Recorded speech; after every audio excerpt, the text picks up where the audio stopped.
बिस्मिल्लाहिर्रहमानिर्रहीम। अस्सलाम वालेकुम नाज़रीन, मैं अहमद फ़वाद हूँ और आप मेरा यूट्यूब चैनल देख रहे हैं। नाज़रीन, इस वक्त जो सूरत हाल चल रही है ख़ास तौर पर अदालतों और पार्लियामेंट में, इससे एक बात तो खुलकर सामने आ गई है कि नवाज़ शरीफ या शरीफ ख़ानदान को असल में सिसिलियन माफिया क्यों कहा जाता है। और इन्होंने जो कुछ माजी में किया वही चीज़ों को, वही तारीख़ को दोहराते हुए इन्होंने ख़ुद के हवाले से सबूत फराहम किए हैं कि वाकई ये सिसिलियन माफिया हैं। हुआ आज इस तरह से है कि एक तो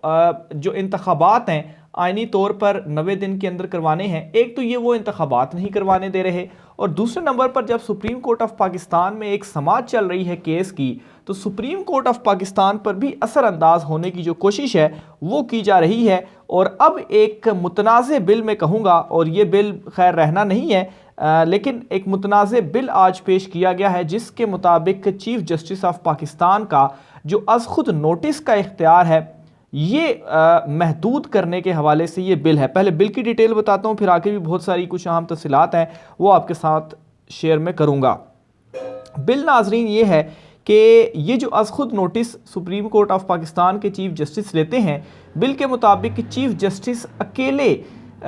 को ये इख्तियार नहीं दिया जाना चाहिए कि वो अज़ खुद नोटिस ले सकें। इसलिए इन्होंने क्या किया कि 3 सीनियर तरीन जजिस के ऊपर एक कमेटी बनाने की तजवीज़ इस बिल में दी गई है कि 3 सीनियर जजिस उस कमेटी में शामिल होंगे और वो ये डिसीजन लेंगे कि आया ये अज़ खुद नोटिस लिया जाना चाहिए या नहीं लिया जाना चाहिए। अच्छा, सबसे पहले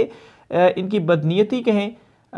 यहीं से ही साबित हो जाती है कि आप अगर ये कहते हैं कि एक शख्स के पास नहीं होना चाहिए इख्तियार, तो फिर ये इख्तियार आप सिर्फ 3 शख्सियात को कैसे दे सकते हैं। अगर आपने सीनियर करना है तो आप 5 को भी दे सकते हैं, आप 7 को भी दे सकते हैं, वो 7 ये फैसला कर सकते हैं, या फुल जो कोर्ट है, जितने सुप्रीम कोर्ट ऑफ पाकिस्तान के जजेस हैं, 15 हैं, 17 है, वो सारे बैठकर ये डिसीजन ले सकते हैं। और इसके पीछे इनकी कहानी क्या है, क्योंकि आगे सुप्रीम कोर्ट ऑफ पाकिस्तान में जो नेक्स्ट चीफ जस्टिस साहिबान हैं उनका जो लिस्ट या जो सिनेरियो बन रहा है वो इस तरीके से है कि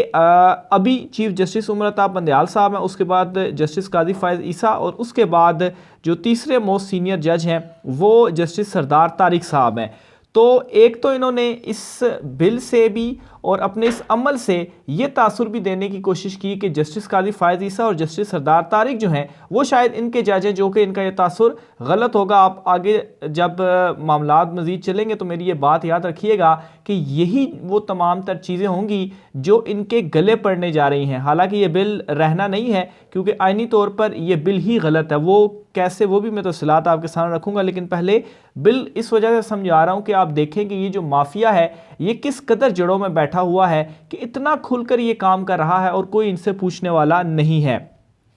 अच्छा, एक तो इसमें ये चीज़ सिनेरियो बन रहा है, और दूसरे नंबर पर जब चीफ जस्टिस उमर अता बंदयाल साहब रिटायर होंगे तो उसके बाद क्या सिनेरियो बनेगा। जस्टिस काजी फायज़ ईसा साहब उस वक्त चीफ जस्टिस, फिर उसके बाद जस्टिस सरदार तारिक, और फिर उसके बाद जस्टिस इजाजुल एहसन। तो ये 3 जज जो हैं ये उस वक्त मोस्ट सीनियर 3 जजेस में आएंगे। तो ये असल में इनका बिल था। ये बिल आज पेश किया गया और इस बिल को आज कमेटी में भिजवा दिया गया है। अभी तक जो है बिल मंजूर नहीं हुआ क्योंकि कमेटी में जाएगा, फिर कमेटी से वापस पार्लियामेंट में आता है, फिर सेनेट में है, तो थोड़ा सा एक लॉन्ग प्रोसीजर है। लेकिन बुनियादी तौर पर जो मकसद था वो ये था कि किसी तरीके से सुप्रीम कोर्ट के चीफ जस्टिस साहब को, आज इमरान खान साहब ने इस बात का जिक्र किया कि दबाव में लाना उनको, और ये जो उन्होंने इलेक्शन की तारीख के हवाले से जो केस चल रहा है कोई इस तरह का फैसला आ जाए कि इलेक्शंस ना हो। तो बहरहाल एक चीज़ तो ये हुई है, और दूसरे नंबर पर मैं ये भी कहूँगा कि आज एक करारदाद भी सुप्रीम पार्लियामेंट हाउस में पेश की गई है, और वो करारदाद ये थी कि अदलिया जो है अदलिया की जो मुदाखलत है पार्लियामान में, एक तो हम उसको मुस्तरद करते हैं एक, और दूसरे नंबर पर एक ही दिन में पूरे मुल्क के अंदर इंतखाबात होने चाहिए। ये 2 नुकात थे जिन पर यह करारदाद मुश्तमिल थी, और ये करारदाद आज पेश की गई। अच्छा, इसका जवाब ये है कि अगर आप ये कहते हैं कि अदलिया की मुदाखलत, तो जो कासिम सूरी साहब डिप्टी स्पीकर ने जो रूलिंग दी थी और उसमें ये साफ था कि ये रूलिंग कहीं पर चैलेंज भी नहीं की जा सकती, तो वहाँ से तो सुप्रीम कोर्ट ऑफ पाकिस्तान से फैसला आ गया था, तो तब आपको मुदाखलत याद नहीं आई थी। तो बहरहाल ये इनकी वो मुनाफकत है जो कि ख़ुद ही आहिस्ता आहिस्ता अल्लाह की करनी ऐसी है कि ये इमरान खान साहब से इस वक्त इतने ज़्यादा खौफज़दा हैं कि इमरान खान इलेक्शन जीत जाएगा, ये ख़ुद को नंगा आहिस्ता आहिस्ता करते जा रहे हैं। जो माजी के औराक थे उनको भी वापस ये उलट रहे हैं। जैसे मैंने कल के व्लॉग में आपसे शेयर किया था कि कैसे इन्होंने सुप्रीम कोर्ट ऑफ पाकिस्तान पर हमला और जस्टिस एजाज अली शाह जो थे चीफ जस्टिस, उस वक्त उनके साथ उन्होंने क्या किया था। तो ये वही औराक हैं जो ये वापस पलट रहे हैं। लेकिन इस मरतबा फ़र्क ये है कि वो 90 की दिहाई थी और अब 90 की दिहाई नहीं है। तमाम तर चीज़ें सोशल मीडिया और दीगर इलेक्ट्रॉनिक मीडिया और वैसे भी वो फैल भी रही हैं और आवाम के अंदर इन तमाम तर चीज़ों के हवाले से अवेयर, ना सिर्फ करंट इश्यूज़ के ऊपर अवेयरनेस आ रही है बल्कि माजी में जो कुछ ये करते रहे हैं। आप देखें जो 90 की दिहाई में इन्होंने किया था, वो अगर ये चीज़ अब ना होती तो शायद वो चीज़ भी सामने ना आती और बहुत सारे लोगों को जिनको नहीं भी मालूम था, अगर ये चीज़ ना होती तो उनको ना भी मालूम होता। लेकिन ये चीज़ें होने से क्या हो रहा है कि वो चीज़ें भी लोगों के सामने आ रही हैं कि ये माजी से इसी तरीके से चीज़ों को करता आ रहे हैं। अब मैं आता हूँ कि कैसे ये बिल पास नहीं हो सकता। ये सिर्फ दबाव डालने की कोशिश है कि आप जो है वो इस तमाम तर मामले से पीछे हो सके, क्योंकि आइन का जो आर्टिकल 191 है उसके मुताबिक सुप्रीम कोर्ट ऑफ पाकिस्तान अपने रूल्स खुद ही बनाती है। तो पार्लियामेंट को इस हवाले से इख्तियार नहीं दिया गया कि parliament supreme court of Pakistan के रूल्स बनाए। अगर पार्लिमान इसमें तरमीम करना चाहती है आइन में तो वो तभी मुमकिन हो सकती है जब उनके पास 2/3 मेजॉरिटी मौजूद होगी। और इस वक्त जो कौमी असम्बली है वहाँ पर 2/3 मेजॉरिटी नहीं है। पाकिस्तान तहरीक इंसाफ तो असम्बलियों में है ही नहीं और इनके सारे अरकान मिला लिए जाएँ, जो राजा रियाज वाला लोटा ग्रुप है सारे का सारा, तो उसको मिलाकर भी कोई राउंड अबाउट 200 के करीब बनते हैं और इनको 228 तादाद चाहिए होगी। तो इसलिए इसमें भी ये तरमीम कर ही नहीं सकते। तो अव्वल तो ये जो कमेटी को भेजा गया है,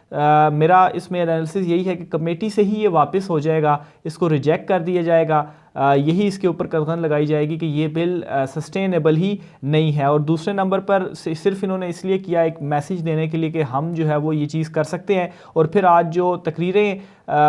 होती रही हैं पार्लिमान के अंदर, उनसे भी अंदाज़ा लगाया जा सकता है कि किस कदर ये इस वक्त घबराए हुए हैं। ये आज पार्लिमान में सारा दिन चलता रहा है। आगे चलकर नाज़रीन लतीफ़ खोसा साहब के हवाले से भी 2 इंपॉर्टेंट बयान उन्होंने दिए हैं, वो भी मैं आपके साथ शेयर करना चाहूँगा, क्योंकि जो मौजूदा इस वक्त सूरत हाल बनी है इसमें पीपल्स पार्टी का मौक़िफ़ बहुत ज़्यादा अहम है। सरदार लतीफ़ खोसा साहब एक चीज़ तो ये कहते हैं कि अक्टूबर में इलेक्शन ये नहीं करवाएंगे। अच्छा, वही बात जो बार बार मैं बता भी रहा हूँ और जिसका ख़दशा भी है, इमरान खान ने भी और सुप्रीम कोर्ट ऑफ पाकिस्तान ने भी ये सवाल किया कि अभी आप इलेक्शन मुलतवी करा रहे हैं तो क्या गारंटी है कि आप अक्टूबर में भी इलेक्शन करवाएंगे। तो लतीफ़ खोसा साहब खुद ने ये बोल दिया है कि ये लोग अभी इलेक्शन मुलतवी करेंगे और ये अक्टूबर में भी इलेक्शंस नहीं करवाने जा रहे हैं। तो उन्होंने तो साफ कह दिया है, उन्होंने अगर मगर भी नहीं कहा, उन्होंने कहा कि अक्टूबर में भी नहीं करवाएंगे और उनका प्लान यही है कि आगे किसी तरीके से लेकर जाया जाए मामलात को, प्रेसिडेंट की मुद्दत ख़त्म हो जाए और फिर उसके बाद जो लंदन प्लान है उसकी भी कुछ चीज़ें मैंने रिसर्च करके इकट्ठी की हैं, वो लंदन प्लान भी मैं आपके सामने एक्सपोज करता हूँ। और दूसरे नंबर पर जो राना सनाउल्लाह ने धमकी दी कि या हम या इमरान खान, तो इस धमकी को भी उन्होंने रिलेट किया जो साबिक आर्मी चीफ जनरल ज़ियाउल हक थे उनकी धमकी से। और इस पे लतीफ़ खोसा साहब ने कहा कि उस वक्त जनरल ज़िया ने भी भुट्टो को यही कहा था कि एक कब्र है और 2 मुर्दे हैं। और उसमें फिर बाद में हमने देखा कि उस कब्र के अंदर जो भुट्टो साहब थे वो गए। तो माजी जो है वो भी इस हवाले से क्लियर, और राना सनाउल्लाह को जो मतलब था इमरान खान साहब के हवाले से वो भी लतीफ़ खोसा साहब की जानिब से सामने रख दिया गया है। अब मैं आता हूँ लंदन प्लान की तरफ कि इनका जो लंदन प्लान था बुनियादी तौर पर वो था क्या और कैसे इमरान खान साहब ने ये जो माफिया है इस माफिया को शिकस्त दी। और अभी तक इमरान खान साहब इस माफिया के सामने डटा हुआ और सारी नज़रें इस वक्त सुप्रीम कोर्ट ऑफ पाकिस्तान की तरफ ही हैं। चीफ जस्टिस साहब जो मैंने आज की प्रोसीडिंग सुनी है उसमें भी जिस तहम्मुल मिजाजी के साथ ये केस सारा सुन रहे हैं, इधर उधर से दबाव उन्होंने तमाम मुस्तरद किया और लग यही रहा है कि सुप्रीम कोर्ट ऑफ पाकिस्तान से इलेक्शंस का ही डिसीजन आएगा। आज भी सेटिस्फाई नहीं किया जा सका सुप्रीम कोर्ट ऑफ पाकिस्तान को दूसरी साइड से भी कि क्यों ये इलेक्शन कमीशन की जानिब से जो तारीख़ है वो दे दी गई है। तो बहरहाल जो लंदन प्लान था उसके कुछ हिस्से मैं आपके सामने रखता हूँ जो इनकी नज़र में इन्होंने प्लान किए हुए थे। एक तो ये थे कि ये सोच रहे थे कि जब ये मुद्दत ख़त्म होगी असम्बलियों की और उस वक्त जब इलेक्शंस होंगे तो एक तो ये हो जाएगा कि हम कौमी असम्बली की ही जो मुद्दत है उसको तोसी दे देंगे, और उस वक्त क्या होगा कि जस्टिस काजी फ़ायज़ ईसा वो चीफ़ जस्टिस बन चुके होंगे और जस्टिस उमर अताब बंदयाल साहब रिटायर हो जाएंगे, और ये सितंबर में होगा 16 सितंबर। और ये समझते हैं ऐसे हैं कि जस्टिस काजी फ़ायज़ ईसा जो हैं वो इस वक्त ज़ाहिर सी बात है तमाम तर जो चीज़ें हो रही हैं वो इनको सूट कर रही हैं, तो उनको भी ये समझते हैं कि ये उनके जज होंगे, तो ये इनकी जानिब से तासुर दिया जा रहा है। दूसरे नंबर पर इनका ये था प्लान के जो कि अभी भी इम्प्लीमेंट ये करना चाहते हैं कि किसी तरीके से 1 साल की 2 साल की टेक्नोक्रेट हुकूमत बनकर या इसी असम्बली को मुद्दत देने के बाद इमरान खान का किसी तरीके से सफाया किया जाए। फिर इसके अलावा नेक्स्ट चीज़ जो इस लंदन प्लान में शामिल थी वो ये थी कि नवाज़ शरीफ की वापसी होनी है और नवाज़ शरीफ के ख़िलाफ़ तमाम जो मुकदमात हैं वो ख़त्म होने हैं, और ये जो NRO 2 अभी तक शहबाज फैमिली ने ख़ुद को दिया है, ये NRO 2 नवाज़ शरीफ को भी मिलना था। प्लस इन्होंने क्या करना था, इमरान खान साहब की नाअहली और इमरान खान साहब को जेल में डालना था, और फिर उसके बाद इन्होंने पाकिस्तान तहरीक इंसाफ को फ़ारिग करना था, उनके जो रहनुमा वगैरह थे उनको कुचलना था, और अभी भी ये चीज़ें जो हैं वो चल रही हैं। तो जिस तरह से पाकिस्तान तहरीक इंसाफ के ऊपर क्रैकडाउन हुआ है, ये भी हिस्ट्री में नहीं मिलता कि इतना सख्त क्रैकडाउन किसी पॉलिटिकल जमात के ऊपर हुआ हो। तो ये इनका प्लान था, लेकिन इमरान खान साहब के सिर्फ एक फ़ैसले ने, वो फ़ैसला क्या था कि दोनों असम्बलियाँ इमरान खान साहब ने तहलील कर दी, और इनका ये सारे का सारा जो प्लान था वो उल्टा पड़ गया। वो कैसे कि जब ये असम्बलियाँ तहलील हुई, असम्बलियों के इलेक्शन अगर अभी अपने वक्त पर होते हैं तो वहाँ पर इमरान खान साहब ने हुकूमत बना लेनी है, तो फिर उसके बाद अगर ये इस प्लान के ऊपर इम्प्लीमेंट करके 6 महीने भी आगे डिले कर लेते तो उस सूरत में भी दोनों असम्बलियों में 5 साल तक इमरान खान की हुकूमत रहती, और पंजाब में ख़ास तौर पर क्योंकि सारी जो गेम चेंज होती है वो पंजाब से ही होती है, दरअसल बात है बड़ा सूबा है, नशिस्तें यहाँ पर ज़्यादा हैं, और कौमी असम्बली के जब भी इलेक्शन होते तो इमरान खान वहाँ पर ऑलरेडी सूबों में बैठा होता। तो इस वजह से इमरान खान ने ये जो डिसीजन लिया है, सारी की सारी गेम को ही इमरान खान ने उल्टा करके रख दिया है। और जब इमरान खान ने ये असम्बलियाँ तहलील की थी उस वक्त ये इमरान खान साहब को क्रिटिसाइज़ किया जा रहा था कि इमरान खान ने क्या ब्लंडर डिसीजन जो है वो ले लिया है, लेकिन अब ये डिसीजन सामने आया कि इमरान खान का ये डिसीजन जो था वो ठीक था। और इससे पहले एक और डिसीजन जो इमरान खान साहब का उस्मान बुज़दार को लगाने का था, उस वक्त भी क्रिटिसाइज़ किया जा रहा था कि इमरान खान ने ये डिसीजन अच्छा नहीं लिया, और बाद में ये तमाम तर चीज़ें सामने आई कि इमरान खान का डिसीजन ठीक था, क्योंकि जितने ज़्यादा धड़े बने हुए थे और फिर उसके बाद जो सारा प्रेशर वगैरह डाला जा रहा था कि क्यों उस्मान बुज़दार को तब्दील किया जाए, वो चीज़ें भी हमारे सामने आईं। आखिर में इमरान खान साहब ने आज खिताब किया है कौम से, उसकी भी में 3 बड़े इंपॉर्टेंट पॉइंट्स हैं, क्योंकि इमरान खान साहब आज थोड़े से एग्रेसिव मोड में थे, और उसमें उन्होंने कुछ लोगों को पैगाम दिया है, और वो ऐसा लगा है कि ये आखिरी पैगाम था जो इमरान खान साहब की जानिब से दिया गया। एक तो इमरान खान साहब ने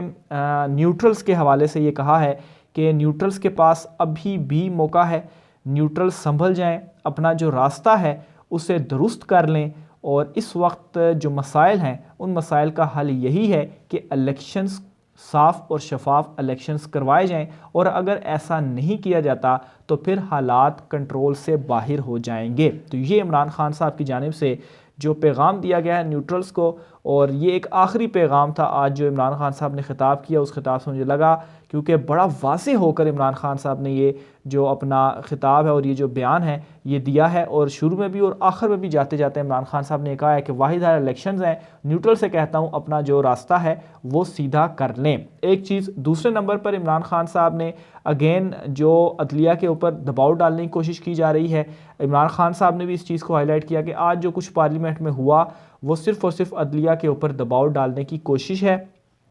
ये पैगाम भी दिया कि अवाम और हम आइन के साथ खड़े हुए हैं, अदलिया के साथ खड़े हुए हैं, और शरीफ माफिया जो है वो इससे पहले 90 की दहाई में भी ये तमाम तर कार्रवाइयाँ कर चुका है, अदलिया के ऊपर दबाव डालने की जो कोशिशें हैं वो कर चुका है। फिर इसके अलावा इमरान खान साहब ने वो इंतशार वाली बात भी कही कि